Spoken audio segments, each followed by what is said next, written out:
I'll give you a little introduction about myself. I really don't want to talk about myself too much, but it kind of validates what I do here. And that's why I think it's important for you to have a little bit of a background. Before we start today, I understand that this can be a little bit of a touchy topic. It can pull at some heartstrings, but at the end of the day, the reason we do this is we need to be prepared. None of us, including law enforcement, ever believe that it's going to happen in our community. And unfortunately, as you'll see as we move along, we're seeing these incidents happen more and more and more. So a little bit about myself. I've been with the department since 1999. I grew up here in Sauk Rapids. I'm a lifelong resident. I started as a patrol officer in 1999. In 2006, I had an opportunity to start a K-9 unit for the police department in Sauk Rapids. I spent 10 years as a K-9 handler for Sauk Rapids, and with that, I was afforded a lot of opportunities around the area.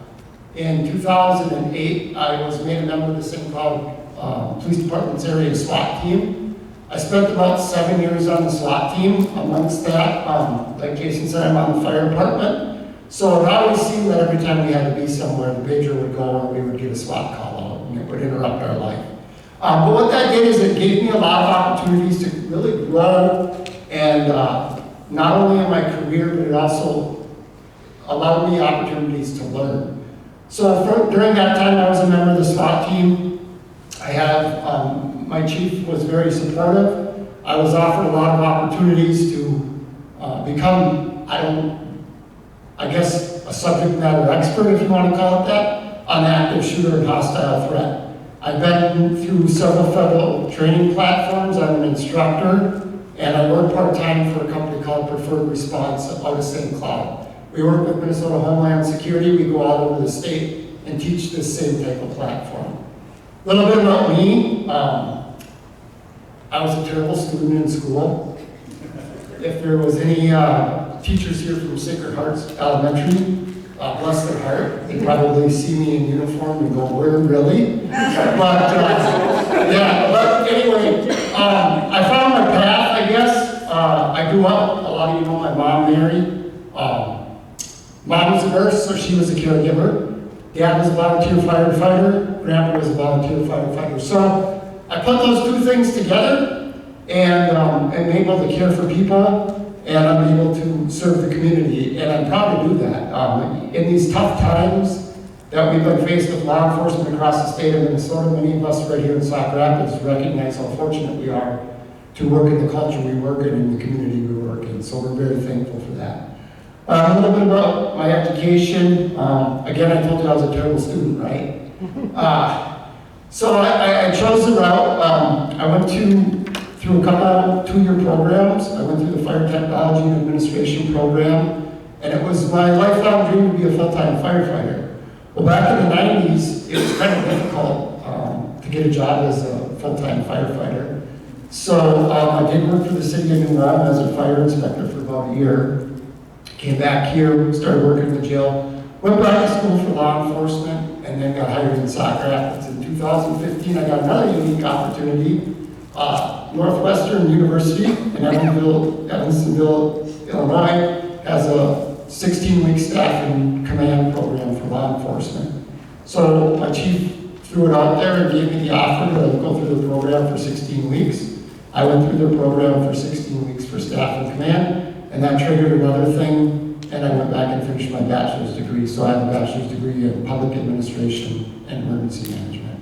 So I don't really want to talk about myself, but it just makes you understand what my background is, how I bring it all together, because what we're going to talk about today isn't unique to the law enforcement side of it.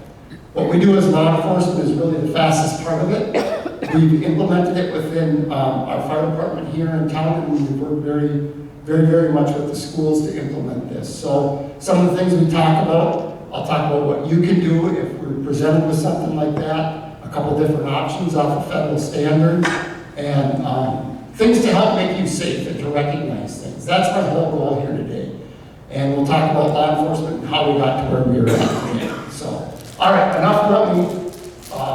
So we call this the hostile threat active shooter awareness.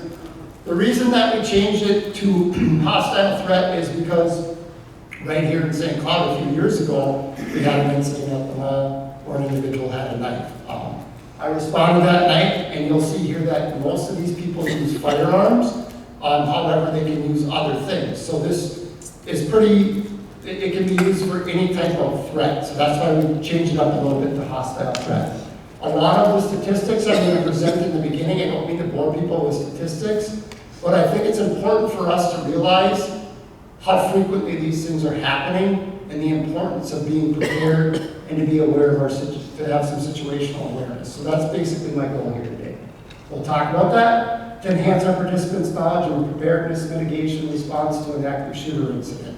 So one of the things is we talk about hazard threat assessments. That's why we're all sitting here today, okay?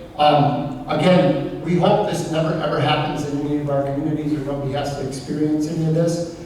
But the more we're prepared, the better off we'll respond to it. And it's just like, we talk about tornado drills, we talk about fire drills. I'm pretty certain every single person out here can remember from elementary school on when the fire alarm would be pulled, what we're supposed to do, right? Or when that tornado drill, when we had severe weather awareness week when we were growing up. So we talk about that a lot, and it becomes conditioned into us. But we don't talk about these type of situations because they're tough situations to really talk about.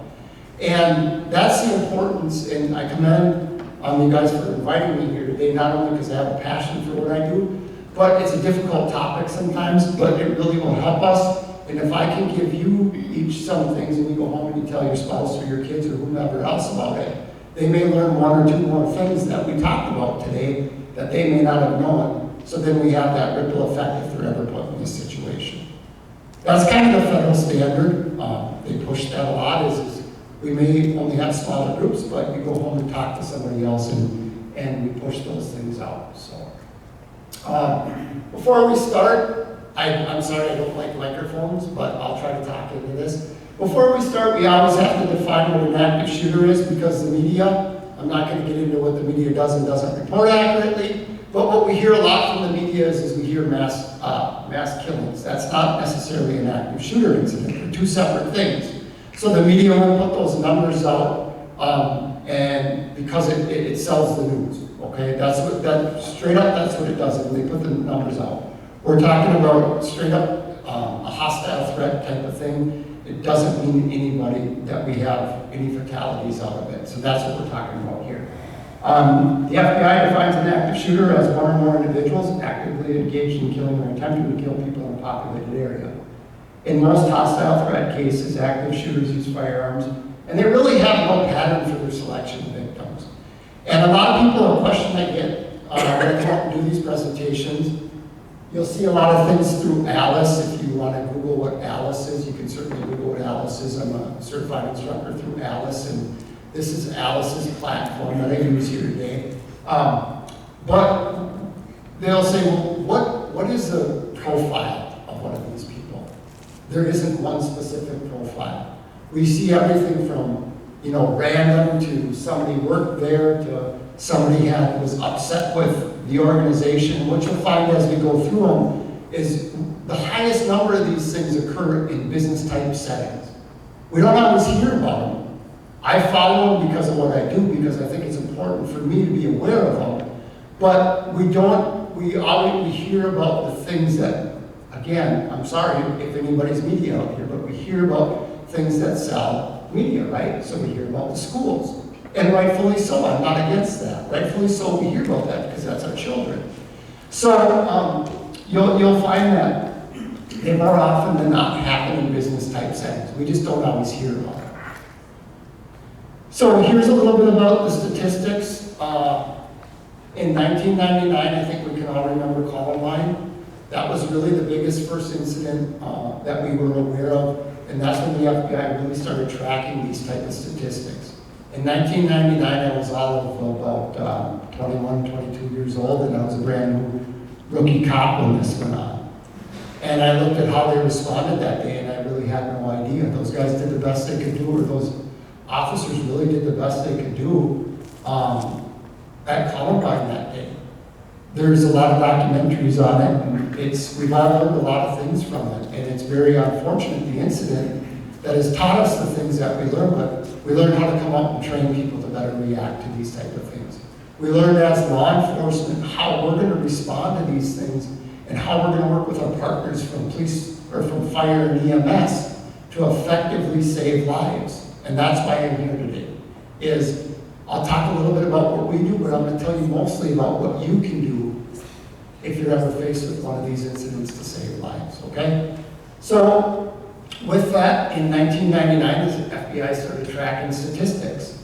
Now again, I'm not here to scare anybody, but I think it's important for us to realize where they come from. So in 20 years, we've had 333 incidents that the FBI has classified as active shooter. As we move through, you'll see how we've had such an increase on these things and the importance that we all come together today and discuss these things.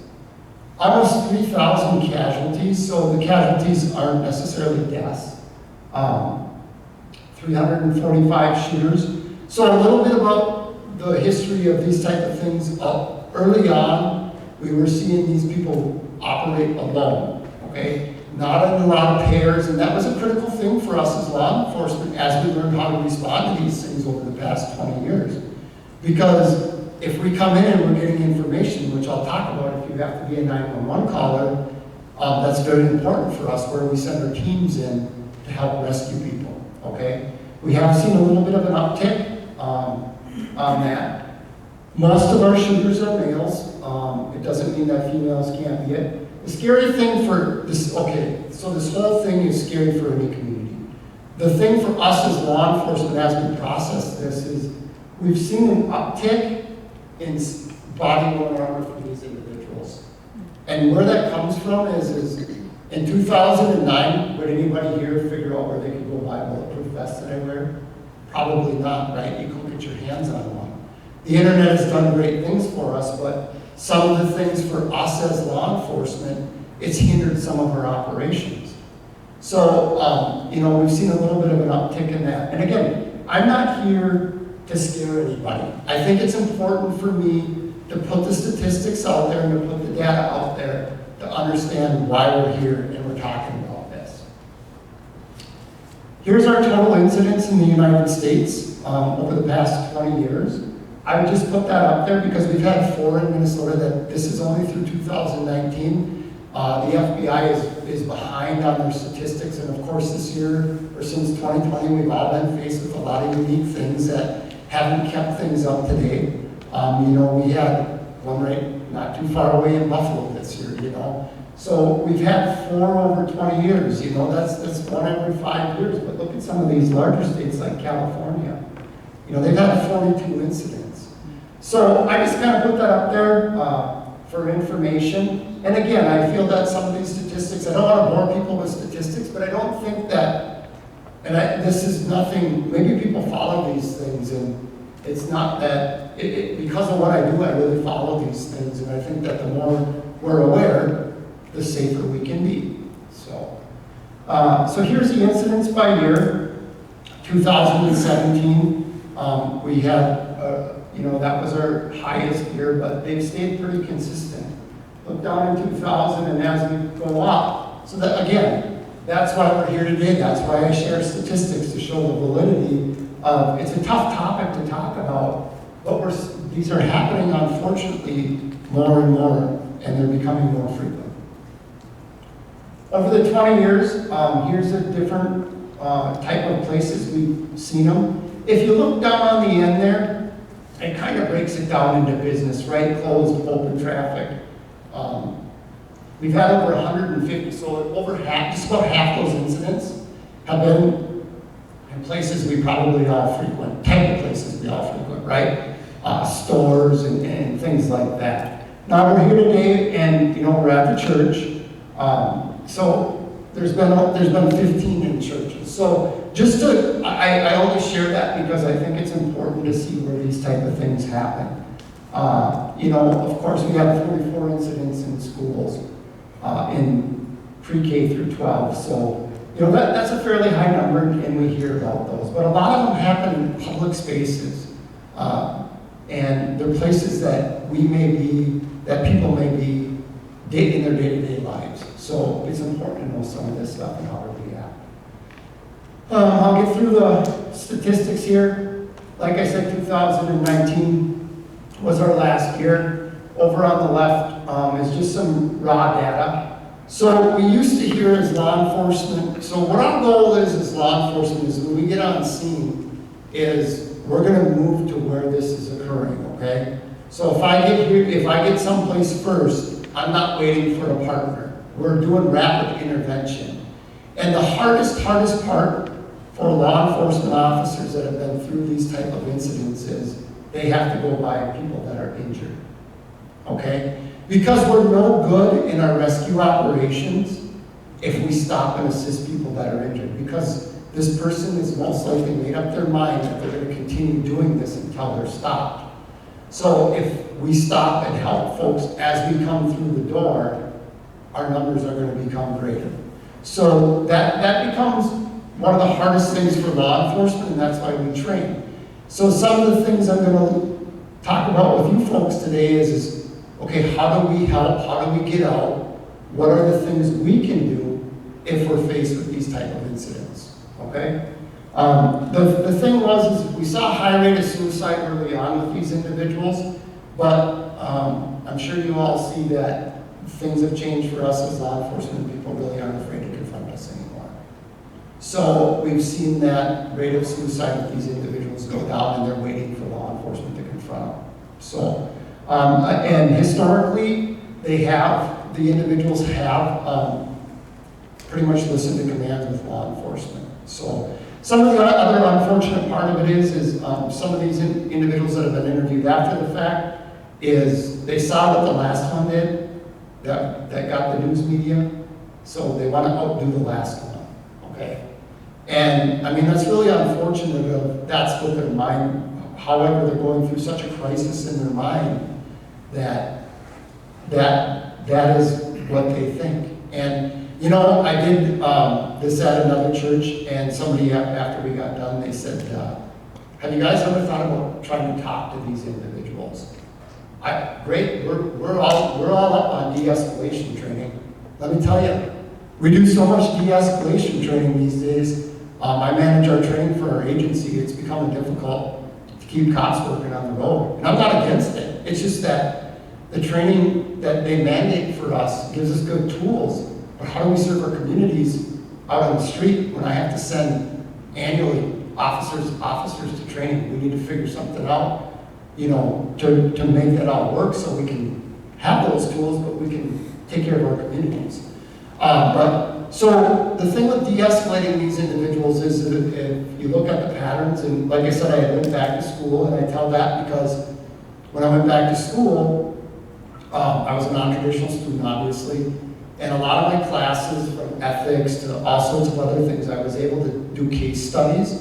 So I did things specific to law enforcement, not necessarily all active shooter, but officer wellness and all sorts of things. So what it allowed me to do is it allowed me to kind of dissect some of that.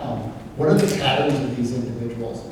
And what they found is these individuals plan these things, and the day they decide they're going to execute that plan, there's really no talking to them, unfortunately. So once they've committed, it's very difficult for an officer to go in and de-escalate without trying to engage with the suspect. So, like I said, I know there's some tough things up here that I say, but that's the reality of our life out here on the street.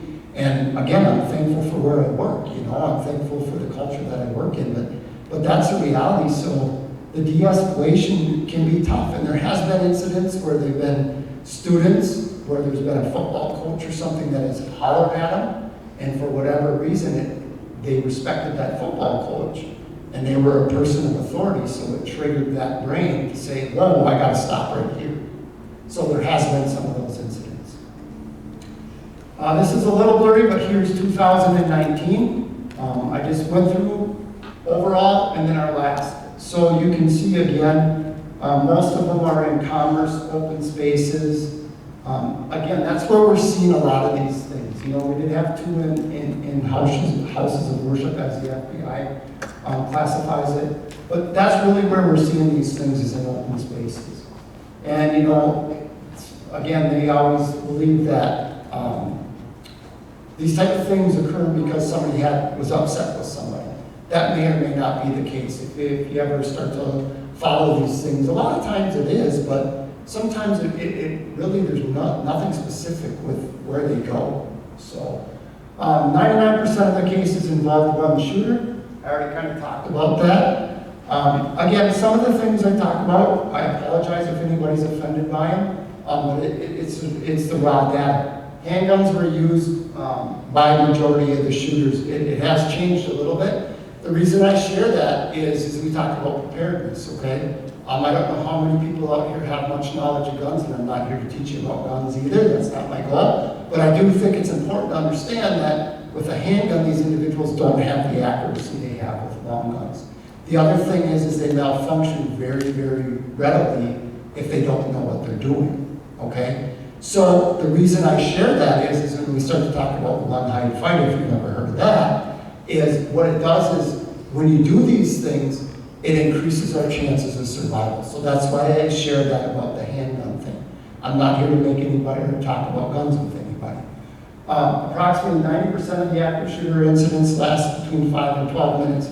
Does anybody have any idea of what it takes to get a squad car on scene if I wasn't standing here and somebody called 911 right now? Any guesses? Okay. I must be scary, nobody wants to say anything. 6 minutes. Yep, you're pretty close. So the average across America is 7 to 10 minutes. And the reason being is Father Tom calls 911, the dispatcher answers the phone and she'll say, what's your emergency? Like anybody that calls 911, Father's adrenaline is probably up. There's a medical in church or whatever else, you know? So it takes a minute. All right, what's your address? Even though the dispatch is already validating that address, and through my time, we've changed technology so much that there's so much cell phone usage out there today. They have what's called a phase 3. So what the dispatcher is able to do is to basically geoplot your cell phone where you're calling from and get us a pretty accurate address. Now I'm here to tell you, 2 years ago, 3 years ago, we didn't have that. So, I mean, that's new technology, right? And a lot of people, like a lot of businesses still have landlines and whatnot, but what we find is always City Hall, for example. I shame them all the time because I work there, okay? So if somebody from City Hall calls 911, it brings up our general number, which is 258-5300 for the city of Sauk Rapids. If somebody over in accounting is calling 911, our dispatcher has no idea where that's coming from in our building. So now let's expand it out. Let's think of the school out here, right? Think of how large that is. Comes in as a general number on a landline, we can't pinpoint. So this is where it's going to get really important as we move through this today to talk about location, where you're at in the building, and those type of things. Then our dispatcher is going to probably have a list of questions, and you know what? I'll be the first to tell you I get a little cranky with them on the radio because I'm not getting the information I want. And it's nothing personal, it's because that's how we make decisions, and as a supervisor, that's how I make decisions about where we're going to allocate our resources. But they're only as good as the information they get from the 911 call. So that's why we talk about these things. And you know, a lot of the things we talk about here today, example calling 911, it doesn't have to be an active shooter. It could be a medical incident in church, and we talk about these things. We become more familiar with it. Take a break, we know where you're at, they're still gonna ask you the address, okay? Give them as much information as you can, as much detailed information as you can. And I know it's easy for me to stand up here and say that because I get that on my computer screen or over my radio, right? But that helps all of us responding, and that helps all of everybody know what type of resources to send. And so with that being said, that's where our delay comes. So that comes in now. They enter that all into their computer because everything's computer. And you know, it's made us a lot more efficient in a lot of ways, technology has. But when I started, I sound like I'm dating myself, and I don't think I'm old by any means, but we didn't even have computers in our cars.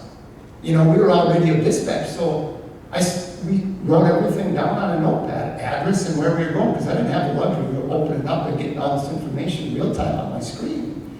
But again, it takes time to collect that data. So with that being said, we get the call, a couple minutes, we get the call, we get out there, we got to get out of our car, get what we need. So yeah, we're looking at 10 minutes before we're actually inside of a building, whether it's a medical, whether it's a fire, whether it's an active shooter incident. That's the reality of what we're looking at.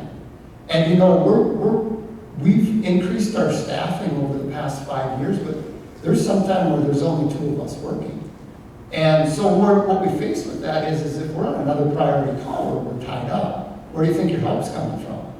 Benton County or St. Cloud. So now you can take that 10 minutes and you can probably make it 15 to 17 minutes, you know? So, and like I said, we're fortunate.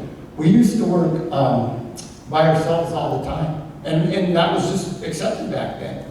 And we would have somebody call in sick, and there would be 2 of us that would cover a whole weekend. We'd work 12-hour shifts, 1 car on.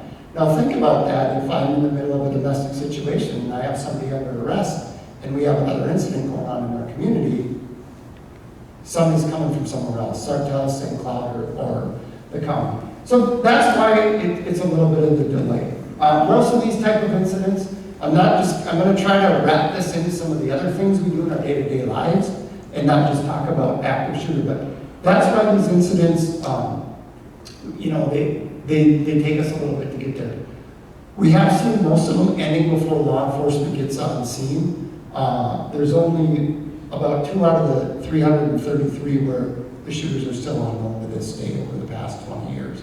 But most of them are apprehended when law enforcement gets on scene, either by people in the church, law enforcement, or within the business by law enforcement, or they decide to take their own life. So I already talked about that a little bit. It kind of breaks it down.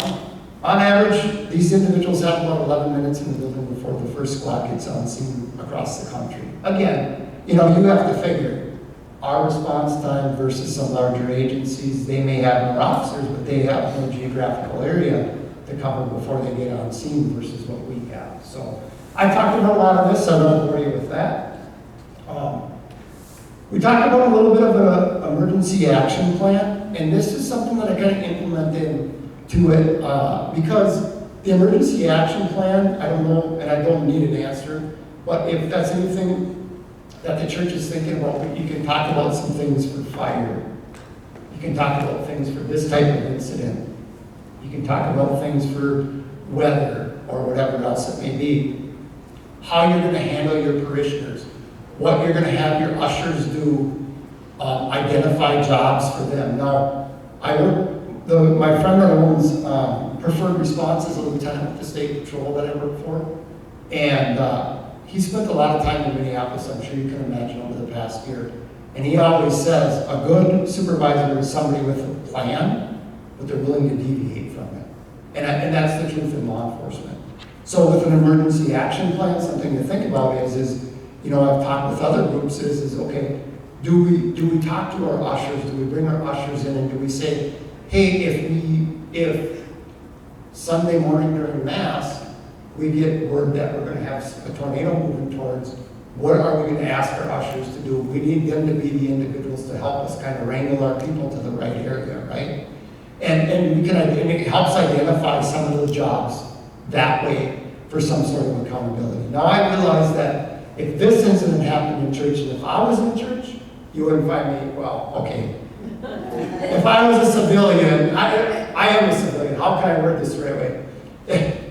If I didn't do the job that I did, if I was in church and this went on, you would find me nowhere near this building once I got up.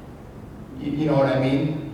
And so the accountability on that type of setting becomes a little bit more difficult than what it does on a school, or if we just have our employees here during the day. So we'll back up a little bit and go, okay, what system are we going to put in place if this happens on Tuesday afternoon and it's just church staff here to account for all of our employees?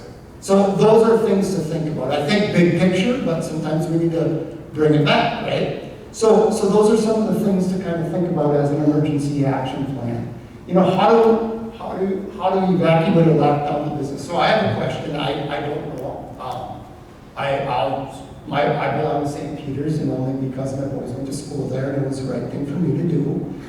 Don't take that the long way to St. Peter's, but long story short, is there any controlled access into this building during the day? Or if I want to just come here and I want to come into the office, can I just walk right in and see whoever I want?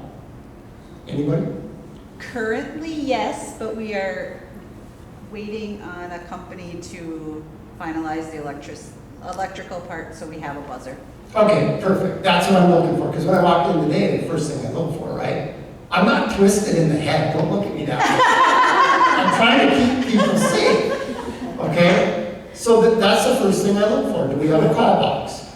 You know? So I'm already doing, today as I come here, I'm already doing my hazard assessment when I walk through the doors of the church to see if people are safe, being employees. Because that's what I do as a part of my job in the community. So you're on the right track. So there's little things we can think about with this presentation is you're already there, you know. And I think it's become more widely accepted.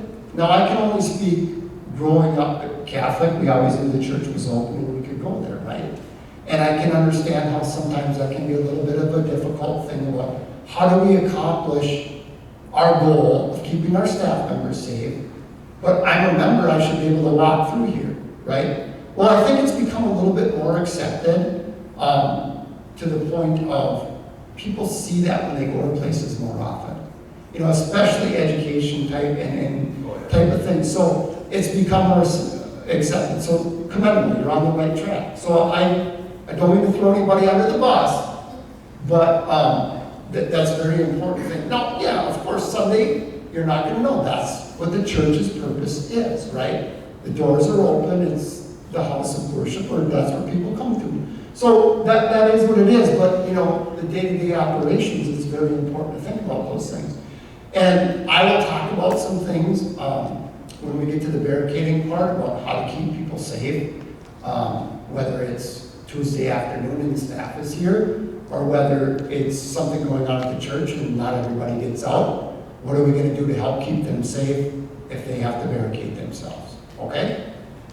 Evacuation procedures. So one of the things I get a lot is, and you know, I wear both hats.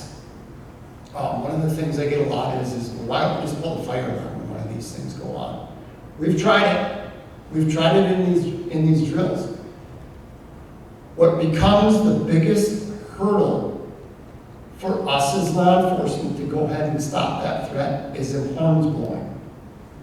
So, regardless of the fact, I mean, I love my wife dearly, but where do we all fail is communication. It happens in marriages, right? So it happens to me out on the street. That's where on critical incidents as law enforcement, when we do after action reports of any critical incident we go to, the biggest place we fail is communication. So what that does is it gets people out. Because like I talked about earlier, from this age on, we all know what that fire alarm means. Get out, right? Does a couple things. It maybe force those people into harm's way.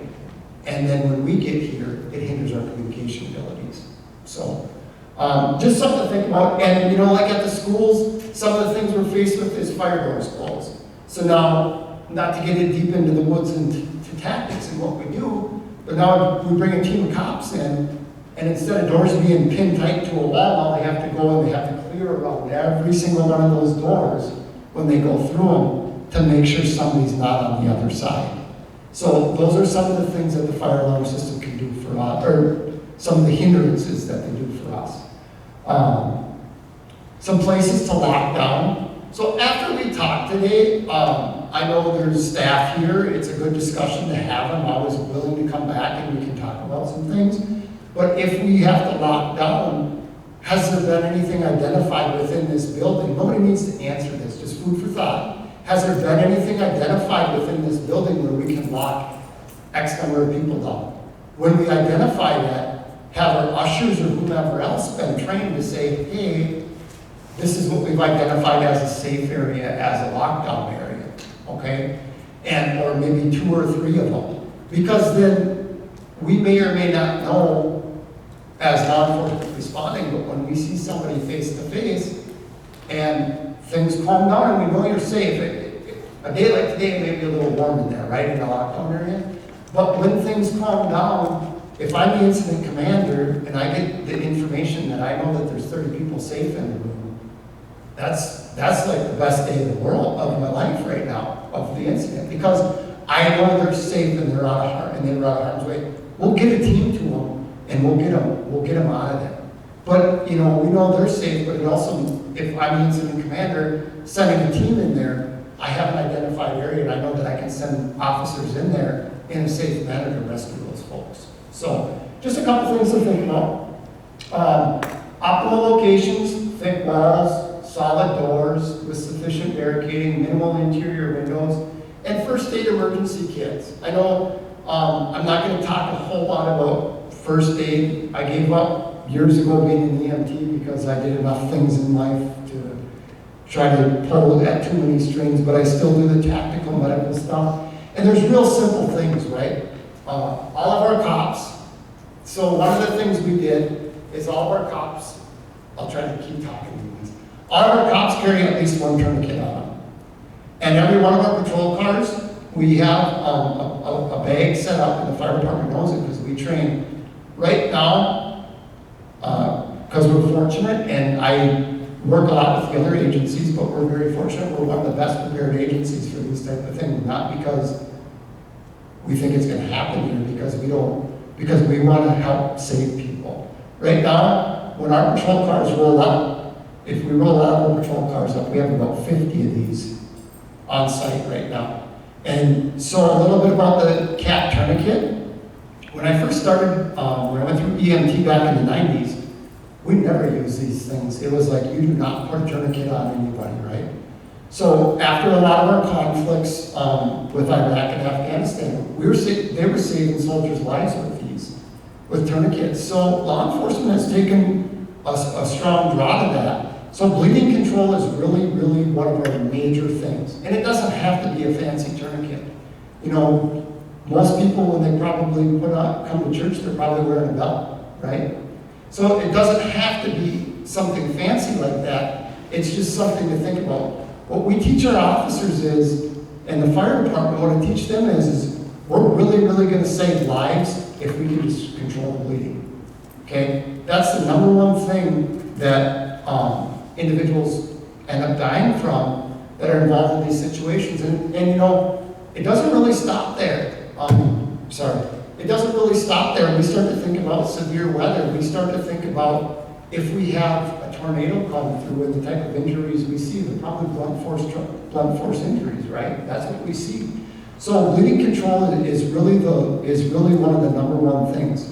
Believe it or not, on a day like today, I don't think any of us can fathom this, but the other thing is hypothermia. For people that have penetrating wounds, is hypothermia, so blankets and things like that to keep them warm. So those are the two biggest things, is bleeding control, whether it's direct pressure, whether we use a belt, whether we tie something around it. And it doesn't stop with just the hostile threat of the active shooter. Like I said, the reality is we see severe weather. We see places devastated, buildings devastated. There's a lot of things that can cause that type of trauma from severe weather type things. So just a couple things to think about. And when you start to think about it, when we talk about this active shooter, and then we think about severe weather, we see a lot of similarities, right, of what we would want to lock down. We want to lock down in places away from windows. So it's not a one-out emergency action plan that's going to fit everything that could ever happen to us, but it's a multi-purpose thing. And, we use the same type of thing is, what if we had severe weather and we had a nursing home or an assisted living facility in town that was damaged? We would reverse roles with the fire department. Now, they would be going in and we would be managing traffic and doing some of the other things. But the reason I share that is our plan can cross, it's a cross-training type thing. It doesn't stop at just at the active shooter. So when I put up active shooter, I try to bring this and talk about a lot of other things that we see day to day. I know there's probably a few people in here that probably don't remember when we used to do the lockdown drills. But this is a result. This is what started to come out around the time I was probably in high school. But this is what they taught kids or people to do. Go find a table and hide underneath it. Well, that's a result of training. Do you think that really does anything if somebody can get through those doors if you hide under a table? And so the whole lockdown procedure came out of LA. And the reason it came down, or the reason they came up with it back in the 90s was, I kid you not, is that's what they did when there was gunfire outside of these buildings. They locked down, right? So they locked everything down, but it didn't protect it when it was inside. So over these last 20 years that we talk about this stuff, we've learned and we've trained to become better about it. So you don't really see that anymore. All right. That's a little bit, obviously you can't see that. So the initial awareness of active shooter incident. So one of the things that is recommended is if you have a PA system within the building, is if somebody can safely, now I say safely, and I really, really mean that, can get on that PA system and go, we have an active shooter wearing a blue polo shirt in the west wing of whatever the room is called. It does two things, okay? What it does is it informs those folks that are occupying our area not to go that way. And the other thing it does is a lot of these people aren't prepared for that make that decision to do that. And it starts to hinder their ability to push through with their plan. Because now I'm hearing me being announced over that, and it starts to hinder that plan. So it works in two ways. It trips them up mentally, but it also informs the folks within your facility or your building about where they may or may not want to go. So that's one thing. I can't tell all my tricks of the trade. No, I'm just kidding. So like at the high school, for example, they have a safe room, and we've implemented this over the last couple of years, is they have a safe room that an IT person can go down and watch all the cameras and give us real-time information as we're moving into that building. Now, I don't, that's not the expectation, obviously, of a smaller building, but you can imagine what that does for us. That's a steel door, it's within block walls, and they can call 911, they can give our dispatcher, they can go, okay, they're in house, because they call them houses up at the high school, they're in this house, that house, this is what the person's wearing, and they're announcing this over the PA, over the loudspeaker. So, it really is an effective tool. And believe me, I didn't make this stuff up. This stuff all comes out of, a lot of research and federal mandates. So a lot of the things, the sounds of gunfire, so it happens here all the time. Not all the time, but it happens. So, and these type of incidents, if we all heard a gun go off right now, we'd be like, was that a gun? Yeah. Right? Because it's not something we hear every day. Or was that a firework? So that's the beginning of what delays our response time. Because we're all human. And I don't know that I would recognize a gun right away, but obviously I'm around firearms quite a bit, right? So that's the thing with the awareness is being aware of that gunfire. Because they say, I think it's in the next slide, I think it's usually 3 to 4 minutes before the first 911 call is made in one of these, because exactly that. People don't recognize that sound of that gunfire. Because we don't hear it. It's not normal for us to hear it within buildings. So that's one of them. Obviously, we're going to have people running, receiving code words. So I don't think I should have maybe had that video in here. I don't think I do. I'm sorry. I should have embedded it. So it comes right out of Alice. This individual goes into a hospital emergency room and he's upset over whatever it was. And they had a code word for an active shooter. Okay? So if you're sitting in that area, and if I was a visitor to the church, and I didn't know what the code word was for an active shooter, we wouldn't help anybody. And that specific video, I apologize, I did not embed it in here, but that specific video really shows you that code words are not what you want to use. You want to use plain language. And we've seen that in law enforcement. We always used to use 10-4 and all these fancy codes, right? Because everybody out there with their scanner on the counter knew what we were doing. We've gone away from all of that. We've gone away completely from all of that. I will tell you that we have encrypted radio channels that we go to when we need to that can't be scanned. And it's created a lot of things after the civil unrest.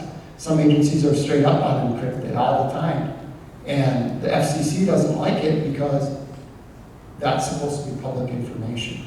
However, when a specific incident occurs, we have the right to go to an encrypted talk group or an encrypted channel, and that's exactly what we would do as law enforcement. Because anybody here that has a cell phone right now, I could take your cell phone and have you a scanner on it in about 30 seconds, and you can listen to everything that's going on from here to Elk River to Loyalton to whatever. And that might not mean anything to you. The thing is remember, if people listen to it, they become versed with it. So now if that person wants to listen to that type of stuff before they come in here, before they execute their plan, we need to move off of that talk group where they won't be able to hear that stuff anymore. So that's a little bit about us. We use plain language just like everybody else. Some of it came out of 9/11. We saw a lot of changes out of 9/11. When that occurred, you know, NYPD and FDNY couldn't even talk to each other at Ground Zero that day. So we've seen a lot of changes. The active shooter response, evacuate or run. We're going to talk about a couple things. So basically, run, hide, fight is where we're getting to today, if anybody's getting bored with listening to me. But what we're getting to is run, hide, fight. So the first thing that we suggest that if somebody can safely do is to run or evacuate. That's the number one thing is to get away, okay? And I'll explain as we go through why. When occupants move quickly, remember I told you I'm not here to talk about firearms, but most of these individuals, not all, their choice is a handgun because they can be easily hid or whatnot. Well, when you're running, it's very, very difficult for somebody to shoot a handgun at somebody, so that increases our chance of survival. So that's why we talk about it. So the first thing we want to do is, if we can safely get out of the place, is we want to run, okay?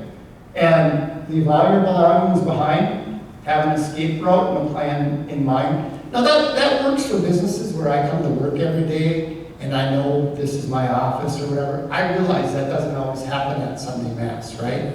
I mean, a lot of people were creatures of habit. My family growing up at the old church, we probably sat in the same pew every Sunday, you know? But it's just something is our first choice is to get out. And that's what we want to do. And you know what? If you don't have keys, get as far away from this place as you can. If you can't leave in your vehicle, this isn't the church, but businesses or the school have rally points so we can have accountability. Nobody leaves. But obviously this is a completely different type of setting that I'm telling you, if I didn't do what I did, if it was me, I wouldn't be anywhere near here. I'd be gone in my vehicle, right? And that's the right thing to do. So I talk about the designated rally point and no vehicles. That isn't always specific to, you know, the setting of Sunday Mass or something like that. What it is specific to is it's specific to employees. So we have some sort of accountability of where people are at. Where are we going to meet so we know that we've accounted for everybody? Again, you know, if there's 8 people in the building on Tuesday afternoon, we can account for them when law enforcement gets on us. Anybody have any questions? It's pretty simple. Run and go. Get away. The second one is the lockdown or the hide. I apologize, I used red, it's a little bit difficult. So we used to talk about we're just going to lock the door and go behind the door and hope for the best. We've changed totally from that. So one thing to think about is if there's identified lockdown points within the building, which way do the doors swing, okay?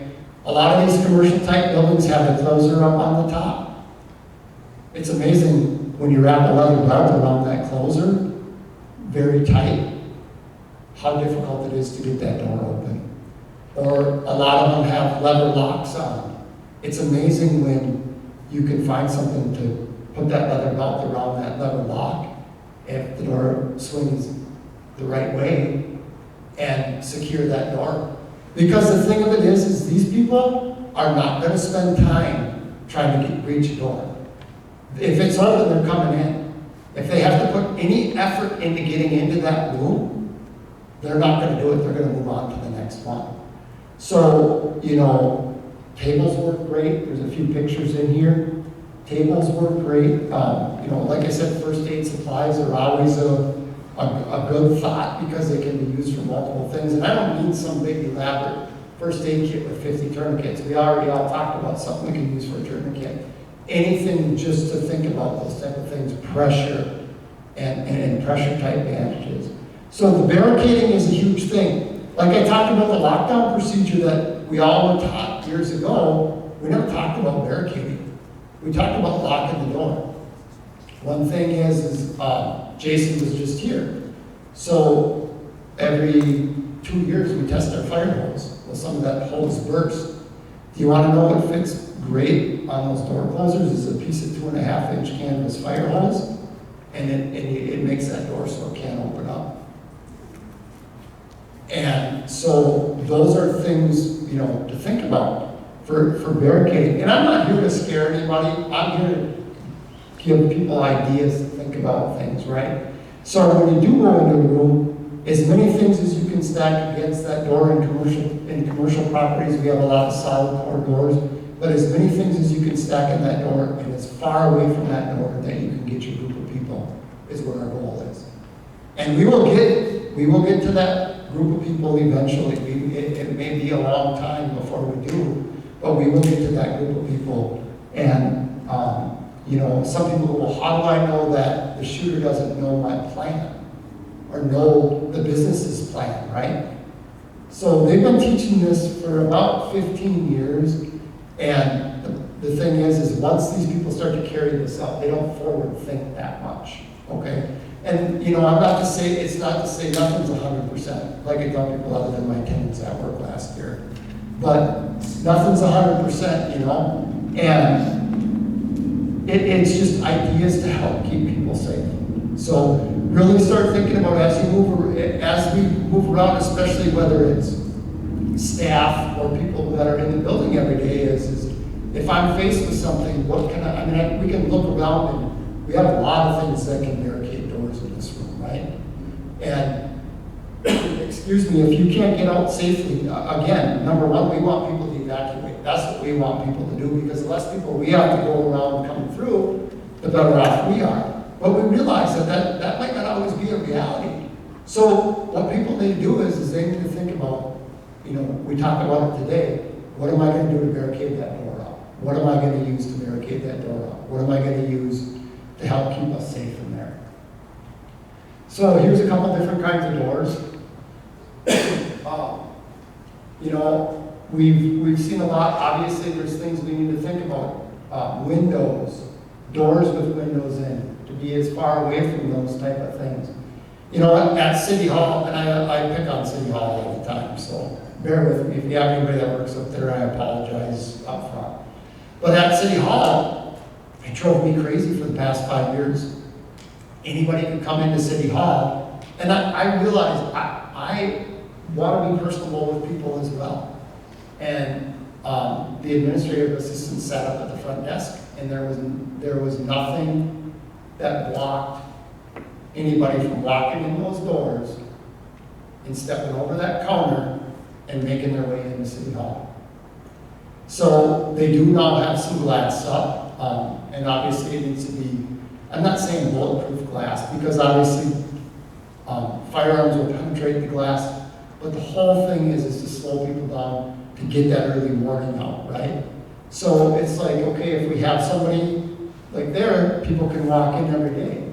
And it's less personable, I understand that, and truly COVID has made it a lot easier. We have glass up there now. Because people became used to that, because that was our way of life. We went to the gas station, we went to the grocery store. What did we have between us and the other person? We had a barrier.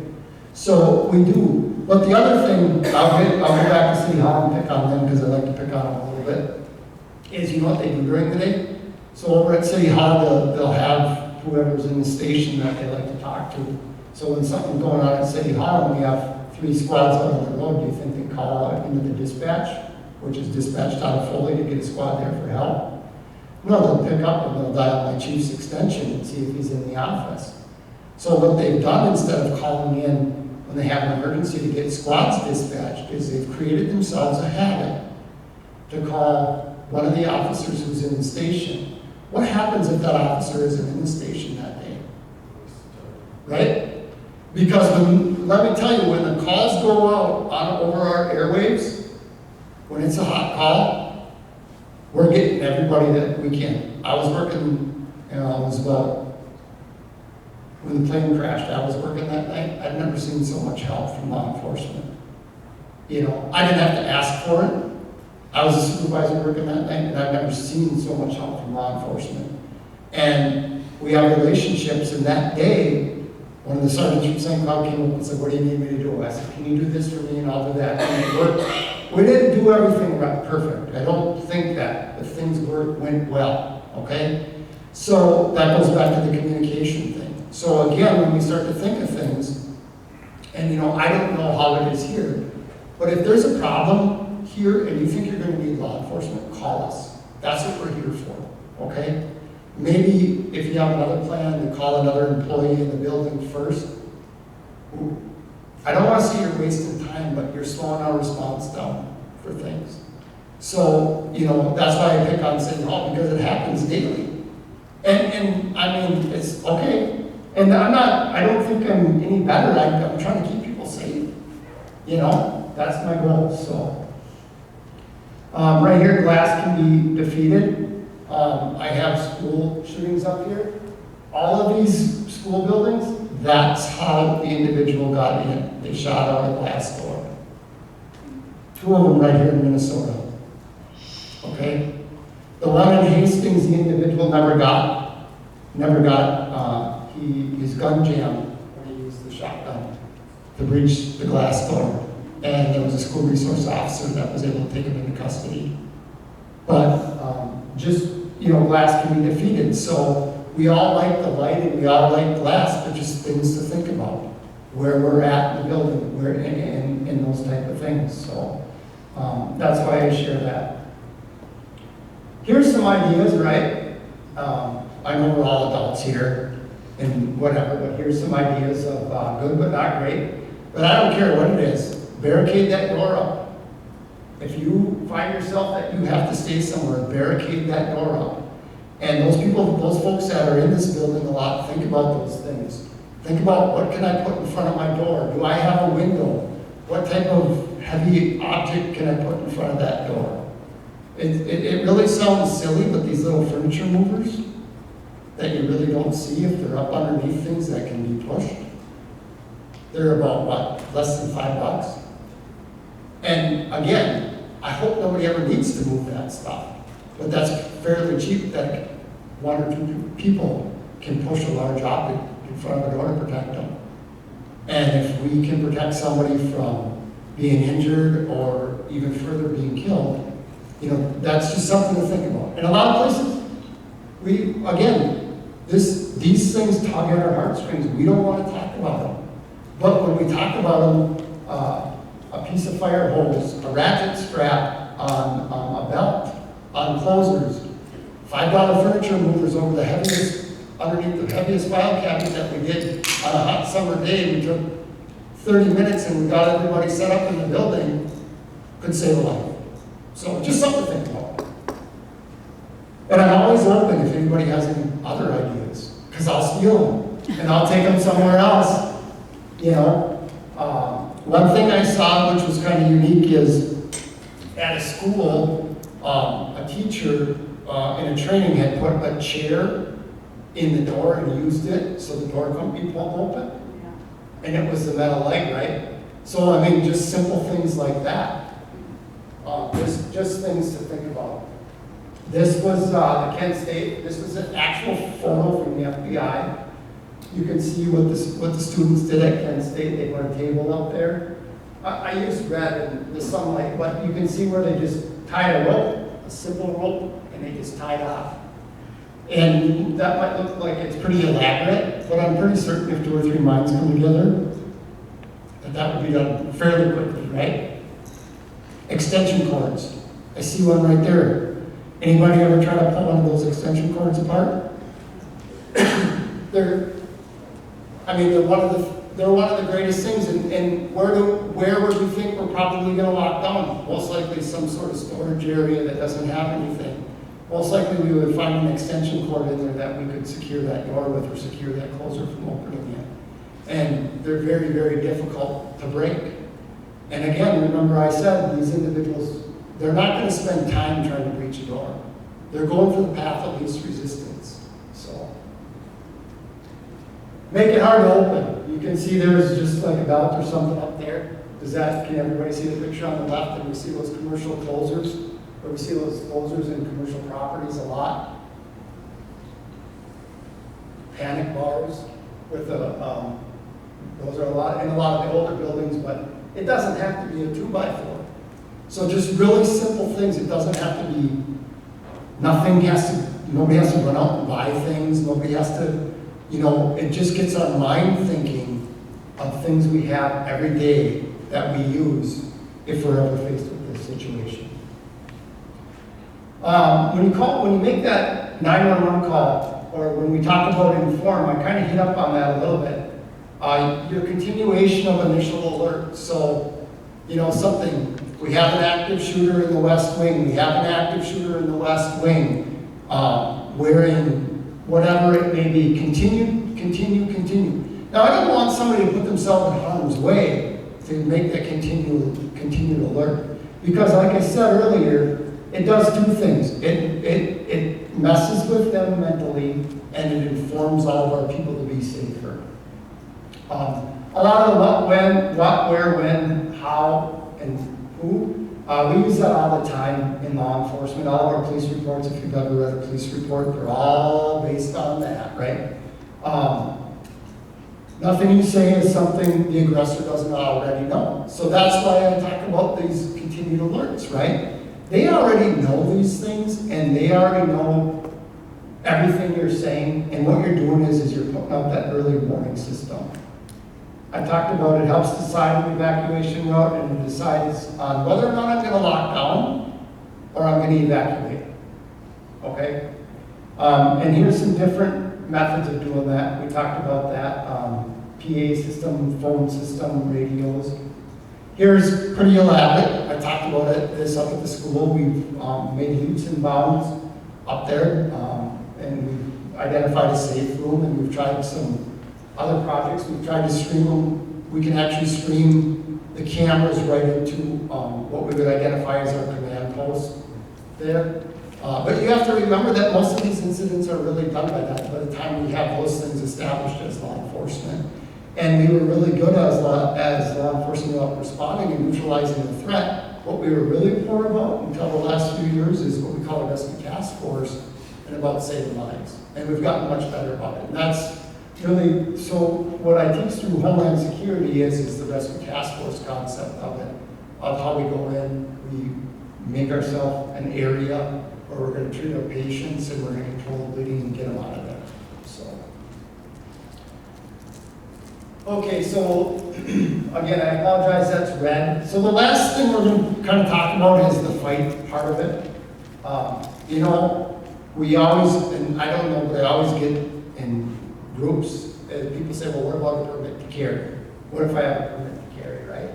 Valid question, because a lot more and more people are out there. I'm not the guy to answer that, because I don't go out and teach the permit to carry classes. If somebody has a permit to carry, they have to go on what they were instructed. I will tell you that my suggestion as law enforcement coming in, that that law enforcement isn't faced with that. Because with where we're at with our adrenaline level, and if that is not put away, we're not gonna know the difference between somebody that's that's there, a good guy or a bad guy. I don't know how else to put it, right? We're not gonna know that difference. So I really, really caution people on that. But I tell them two things. You have to do what you've been taught and what you feel is right and what's right for me. Because I'll tell you what, if I'm sitting in church on Sunday and because of what I do, if this went down, what do you think I'm gonna do? I mean, but again, there's a difference of things. And we tell our cops, we say, if this goes on tomorrow and we put an alcohol out, I don't care if you show up to the scene in shorts and flip-flops. No matter of fact, on a day like today, I hope you do. But do me one favor, put on a vest, a bulletproof vest, and put a uniform shirt on. Because what it does is, this, we all know this, but for us as law enforcement, when we're moving through a building, we see the patches on the sleeve and we can immediately associate that with law enforcement. So that's why we tell our officers, regardless of the critical incident, if it doesn't matter. If we need people now, just do me one favor, or two favors. Put your vest on and put on a uniform shirt. You want to wear your swim trunks and flip-flops? Have at it. No issue with it. So, but anyway, the fight part of it, it's a personal choice. Not everybody wants to do that, but there's a lot of people that do. And we always say, you know, take that as a last resort. I have no other options. I can't barricade, I can't run, I need to fight. And here's what I'm going to tell you, is anything to begin with to distract that person, stapler, anything. Start throwing items and we'll move to that and act aggressively and yell and scream. Because what it does is it sets them, their concentration level off with those loud noises. Just like I told you in the beginning, if you pull a fire alarm, it's for us as law enforcement even, right? And we train. So if somebody chooses to fight, act aggressively and use items and create that distance, okay? There is a method that if you have to take somebody, that if somebody chooses to take somebody down that Alice teaches, it's pretty easy with two people. If you simply get somebody on each side and pull their arms down, they're going to go to the floor. All right? Yes, I apologize for that. So the reason that this works is the fighting is because these are all of the things these individuals have to go through in order to be accurate. All right? So I apologize with the slide, but it's important to understand that if that's your only resort, you're going to interrupt. Any one of these things that are interrupted is going to save lives. Okay? So that's why we share it. This is not my slide. This is out of Alice. Again, if you want to Google Alice when you leave here, it's just like it sounds. They're all across the nation. I just recertified. This is out of straight out of their materials. But that's what those by throwing items at them, yelling and screaming, these start to become interrupted, and that's what makes us save lives, and that's our goal. All right. What immediate action will we take? So I already talked about it a little bit, and it's important for people to know that our number one priority when the squad arrives on scene is to neutralize that threat. Okay. So whatever it may be, take that person into custody. We may be engaged in a gunfight with them or whatever else it may be. Our number one goal is, what we teach on is to stop the killing. Okay? And if I stop and render aid to victims as hard as it is, we're going to have more victims. Okay? So that's our number one goal. And so when we do these exercises, we'll get role players. We usually use the school buildings because they're not occupied and they're large. They give us a lot of options for training, clearing corners. And I tell the people, we use blank guns in there, and I tell the people, when the officers are coming in, and we play like screaming noises in the background over a speaker, right? I tell the officers, hey, the shooter's over here, because that's the reality of it for our officers coming in. So that's gonna be their first priority. Until we know that the threat is neutralized, we're gonna keep sending officers into the building. Whether they're single, teams of 2, they're gonna talk on the radio, they're gonna hook up, whatever it may be. They're gonna bypass injured victims. Once the threat is neutralized, we're back to the bleeding control, all right? We all know bleeding control is very simple. Pressure, belts, it doesn't have to be fancy things. And then at that point, we'll comprise our rescue teams. So we've done, like I said, we do this every year annually. We work with the fire department, we invite the sheriff's department, we invite Sartell police. So our goal is to get all of our victims out of there within the first 30 minutes. And if I have any medical staff in here, or anybody that knows the golden hour, right? So we're fortunate to be close to the hospital. But anybody that has any knowledge of the hospital, how quickly do you think our hospital would become overwhelmed in the emergency trauma center? Right? Very, very quickly. So we're not perfect. We train to a high level, so we have to start thinking about things like where are we going to put a helicopter down? Where are we going to put develop a landing zone in our areas to get our patients extricated out of here? And, you know, like Jason said, I wear both hats. But I will tell you that, and not because I'm a part of the fire department, those guys, I've never gone in and trained them and then done an exercise where one of them said, I will not trust you officers to take us in there to help rescue victims. So, you know, and they show up and we're working on getting some bulletproof vests, so in our rescue truck that they can put on, but they depend truly on us officers to take them into these scenarios to help save lives. So, and we can start that early on if we start controlling bleeding. And anybody that has any medical, the recovery position is great, right? We have anybody that can't get up and walk against the wall, if they're having a difficult time breathing, we can turn them on one side to the recovery position and we can clear airways tremendously with just the recovery position. And, you know, turning them on the right or left side and kind of prop them up with their knee. It's amazing that the incidents, and again, I follow the after action reports on them, not because I'm sick and twisted, but because I want to be better and I want to get that information out to people so that we can save lives.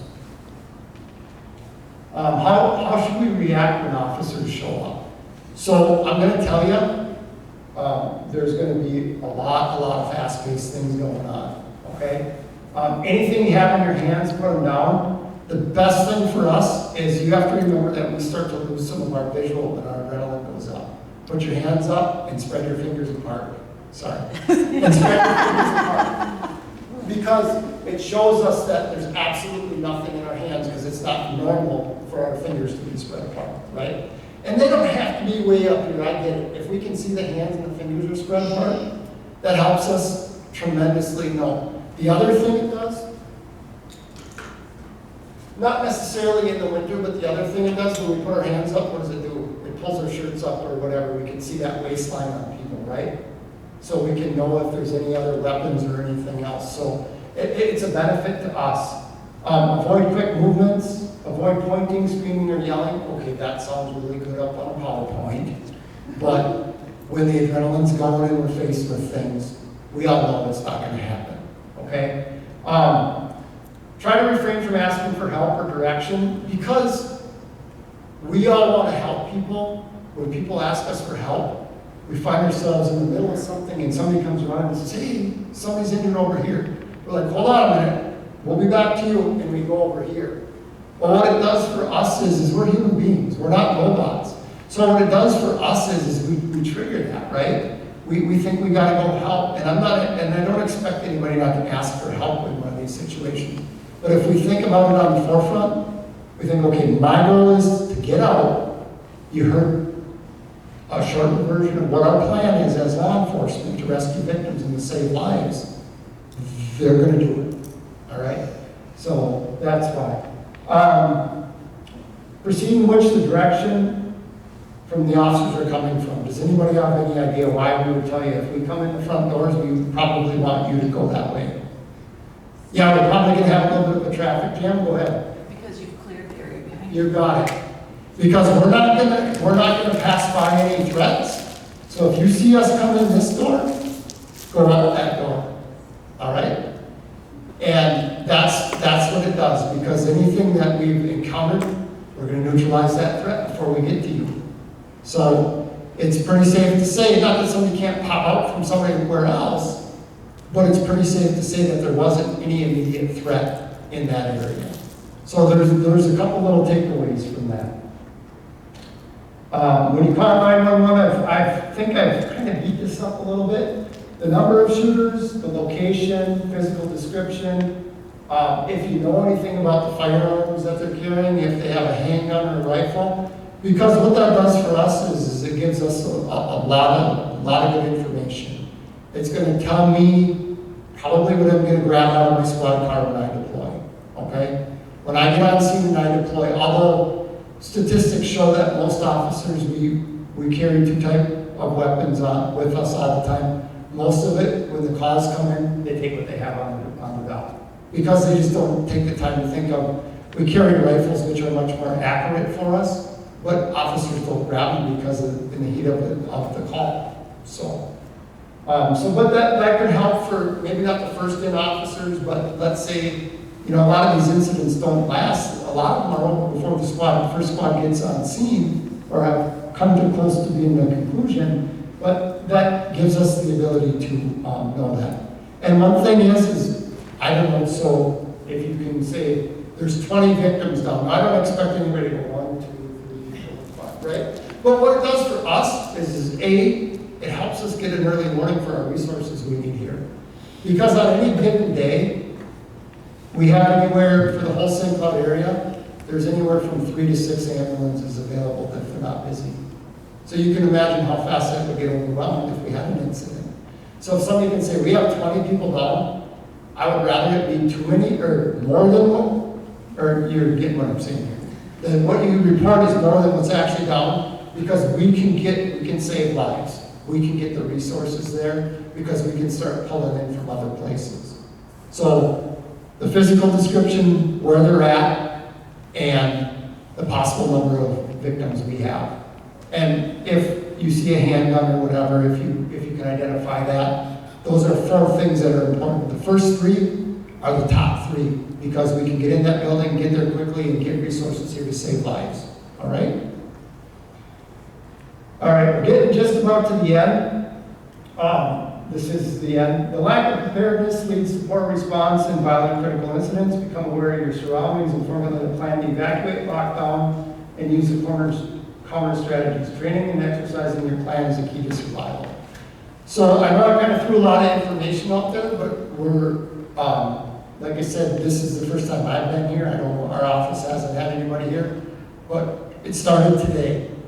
It's an uncomfortable topic to talk about sometimes because we're talking about people's lives, but it started today right here for Sacred Heart and Become Prepared, and I commend you for that.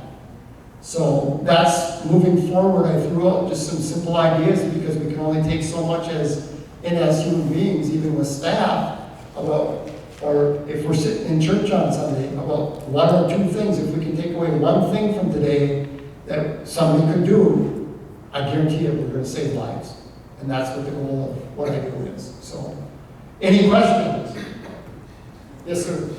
A few years back, there seemed to be a real push from folks in the community and parishioners, videos about this proactive response of trying to apprehend or trying to fight back as almost being the first response, and having people trained in your, ushers trained with the weapon or those kind of things. And it really seems like your emphasis, I remember having some of these conversations with these folks, it seems like your emphasis is so much more on last resort. Yep. Don't think you're gonna get yourself strategize to, pick a fight during liturgy. Right. So, and can I move away from that mic? I have a hard time. So, you're exactly right. We need to talk about the fight part of it, or however, because we need to be aware of that. Because that may be the only way we're going to get out. But I'm going to tell you, that, let's think about this, if we had somebody come through that door right now, and it wasn't me that was standing there, if we can all run out the doors, what does that person have left? Nothing, right? And it's not our job, it's not your job to take that person down. That's our job as law enforcement. My job as law enforcement out here is to give you ways to be safe. And the number one way is to evacuate, and the number two is to barricade. The last resort is to take that person down. Because we will catch up with that person as law enforcement. Does that make sense? And the only reason you want to fight that person is to say, is if we can't go anywhere. Okay? So that's why, and if you go right on FEMA's website, anybody here can go right on FEMA's website, and they have about an hour-long presentation about a lot of the stuff I just talked about, that talks about a lot of these things. You can get a little certificate, you can have your staff do it, you can, all sorts of things. And I'll tell you, I've taken them all, because I don't want to stand up here and tell people about taking them and not know what's in them. So I've done the civilian side of the certificates, and it talks about run, hide, fight. And, you know, the fight thing is, it may be a reality. That might be the only effort that you have. And yep, that's what you need to do. But I think sometimes people want to do that first, when there's alternative ways that we can help get people out of here. That would be a lot more effective. Does that make sense? Yeah, I just see even people promoting these training programs, Oh. how to strategize yourselves, Yeah. you know, during the liturgy and have people positioned and to, Yeah. you know, and it seems pretty scary to me. So, and you know, there are some larger companies that have their own teams that respond, and we don't have any here in Central Minnesota. I did have one company reach out to me and talk to me about it, and you know, there's things that they think about. Well, then how do they identify those folks, right? I mean, they need to wear a certain color vest or something like that, and law enforcement needs to be aware of it, you know. And wherever we position these people, how many places can you get out of the church on a Sunday? There's a lot of doors out there because of what Jason talked about, right? So our best thing is people evacuate. And if we can't evacuate, we're better off identifying some place that's a solid area. And we know, I mean, there's things, a lot of more storage closets, there's things in there, there's extension cords, there's things in there that we can really keep ourselves safe, you know. And the other side of it is,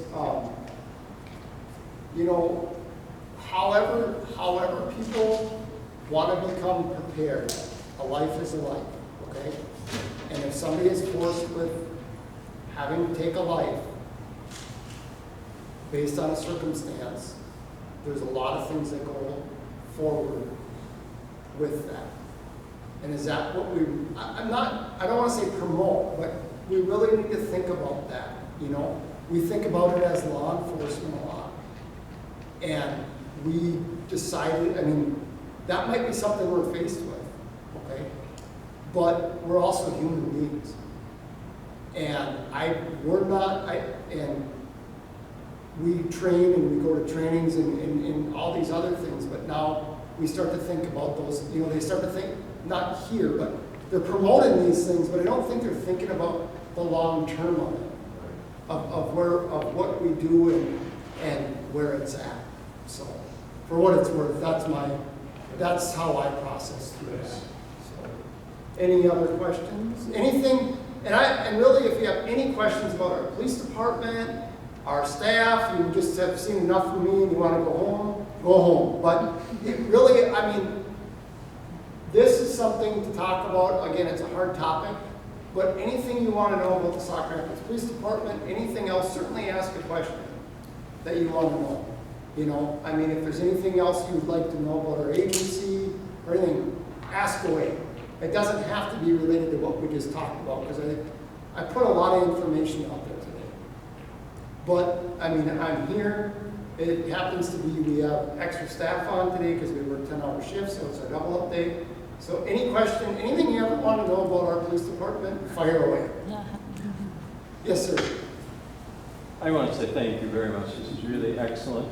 And would it be a possibility at some future date to talk a little bit about some of those de-escalation strategies?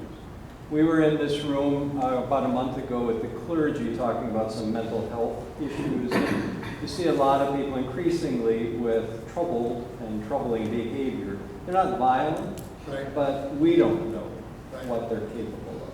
So you bring up a very hot topic right now in law enforcement. So effective March 1st, there's been some statute changes for law enforcement, how we deal with these individuals.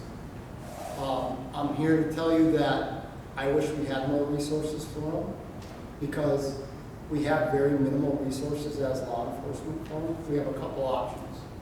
The hospital ER, and that's only if they're homicidal or suicidal, or the crisis team. And we're the only thing that you can pick up the phone and get 24 hours a day, 7 days a week. We train, the state requires us to do so much training with scenario-based stuff, de-escalation, mental health type stuff, each licensure period, right?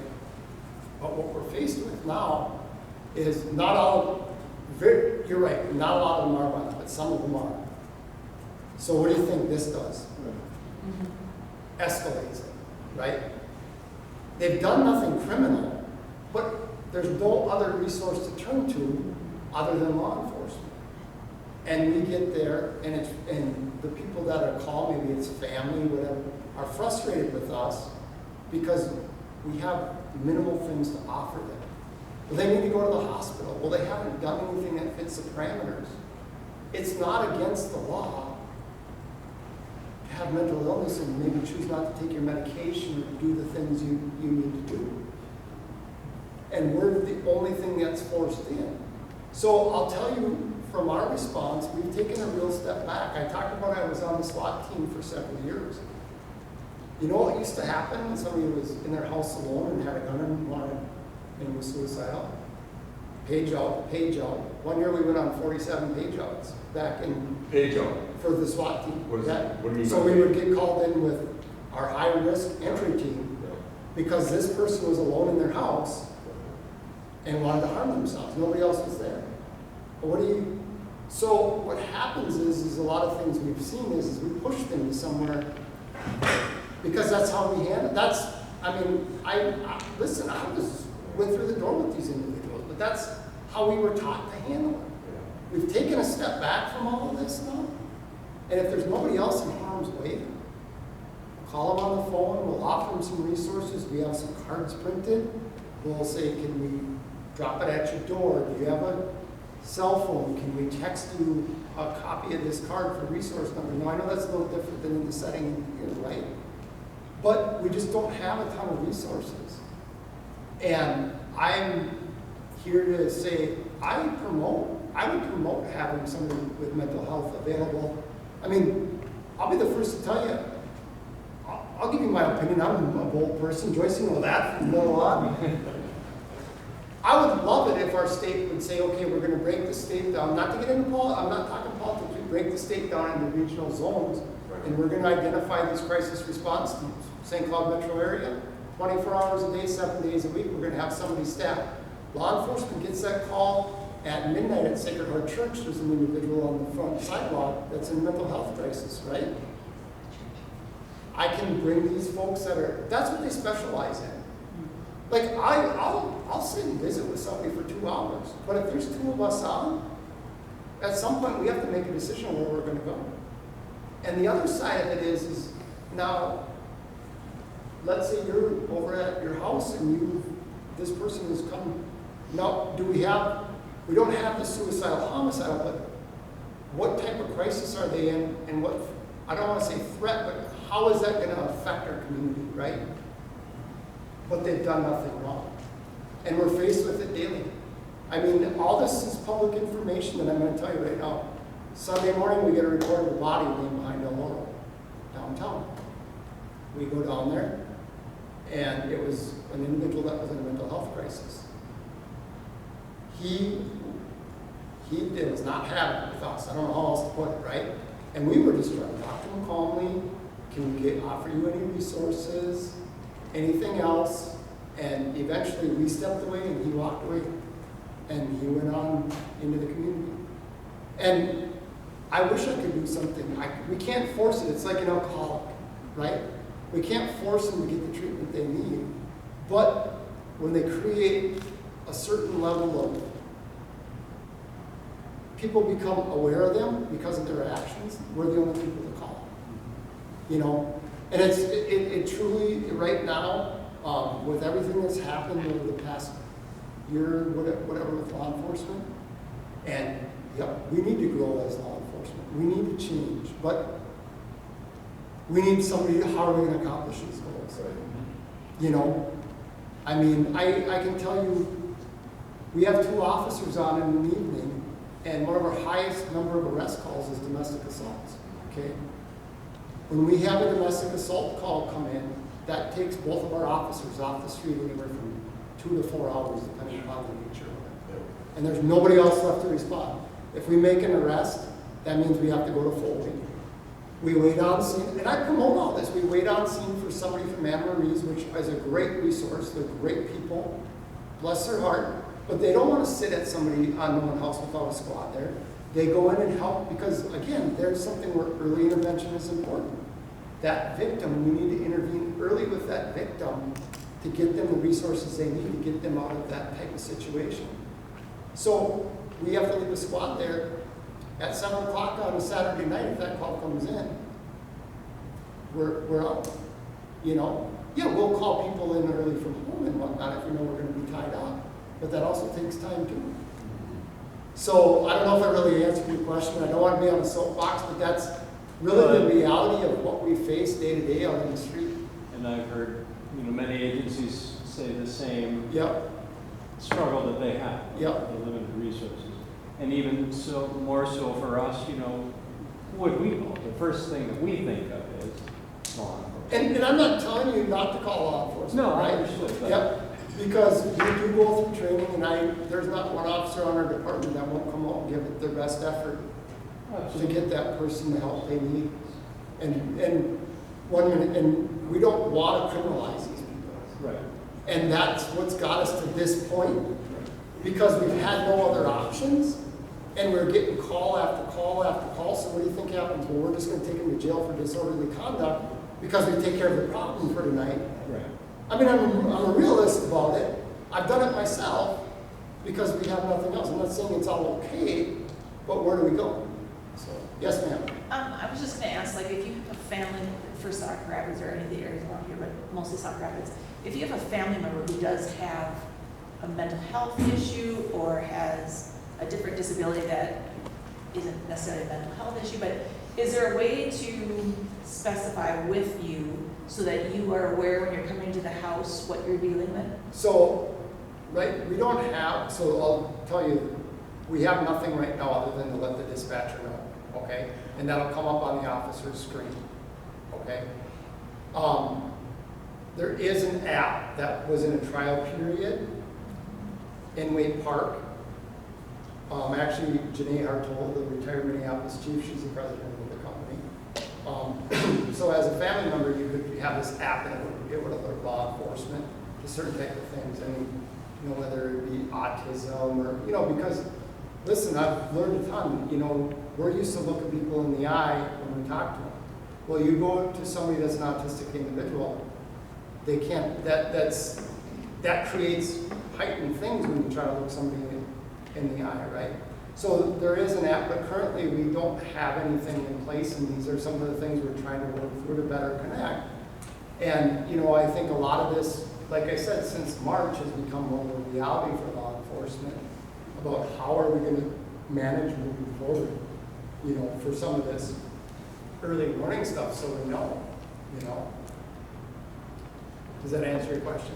Yeah, it does. I have a kiddo that has fetal alcohol syndrome and is Yep. autistic Yep. and can present very frustrated and angry. Yep. I mean, and it's a situation that I know families all around here that deal with that question of what else can we do to, not have them come in, Yep. as they would say, guns blazing and see my kid being Yep. worked up or whatever, and And I think we've become more aware. One thing the state did do is effective this year, everybody, and not that 4 hours is enough, but everybody is, all law enforcement officers are required 4 hours of training on autism in the classroom.